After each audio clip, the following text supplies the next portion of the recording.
50 வருஷமா இட்லி வியாபாரம் பண்றதுங்க. என் பேரு கமலாக்கா. வடிவேலம்பாளையம் கோயம்புத்தூர்லங்க. உங்களுக்கு எல்லாம் தெரியுமே 1 ரூபாய் இட்லி பாட்டின்னா தெரியுங்களா? ஆஹா, தில்லி தலைநகர் வரைக்கும் என் பேரு. தண்ணி எடுக்காம வரதில்லைங்க. வெயில் பாருங்க, நேற்று மழை பெஞ்சா கூட இன்னைக்கு வச்சுட்டாங்கன்னு. காத்தால 5 மணிக்கு எழுதிருப்பேங்க.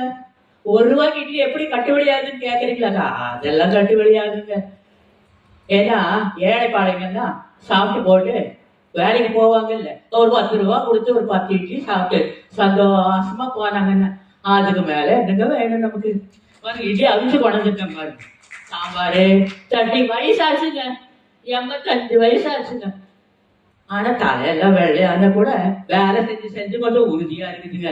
இப்ப தலைவர் 2 நாள் ட்ரெயின்ல வேற வந்துருக்கிறது இல்லைங்க. அப்புறம் இந்த கொரோனா காலத்துல தான் கொஞ்சம் கஷ்டமா போச்சுங்க. என்ன பண்றது? அவியா அரிசி உளுந்து வேலையெல்லாம் ஏற்க மாட்டேனுங்க. சாகர வரைக்கும் இதே 1 ரூபா தாங்க. கடை சாப்பிட்டு பாக்குறியா? இட்லி சட்னி சாம்பார். இது மாதிரி சாம்பார் தெரியல. காத்தால 5 மணிக்கு எழுந்து கையில ஆட்டி வண்ண சட்னி கெட்டு போயிருக்குமோ என்பது தெரியாது. இட்லி நல்லா இருக்கு, சாப்பிட்டா பாருங்க. அப்புறம் காத்தால 5 மணிக்கு எழுந்து அடுப்பு பற்ற வச்சா 12 மணி வரைக்கும் தாங்க. அதுக்கு மேல ஆகாது. என்ன திருப்பியும் மறுநாளைக்கு ஆட்டணும், வேலை பார்க்கணும். ஏன்னா வீட்டுல யாரும் 1 ரூபாய்க்கு கொடுத்தா கேட்க மாட்டேங்கிறாங்க. நான் என்ன லாபத்துக்காக வியாபாரம் பண்றேன்? ஒரு மகன் இருக்கானுங்க, மருமக இருக்கா. மருமக வேலைக்கு போகுது, புள்ள குட்டிங்க இருக்குது. அவைய குழப்பம் அவளுக்கு, நம்ம குழப்பம் நமக்கு. இன்னொருத்த நம்பி இருந்தா ஆகுங்களா?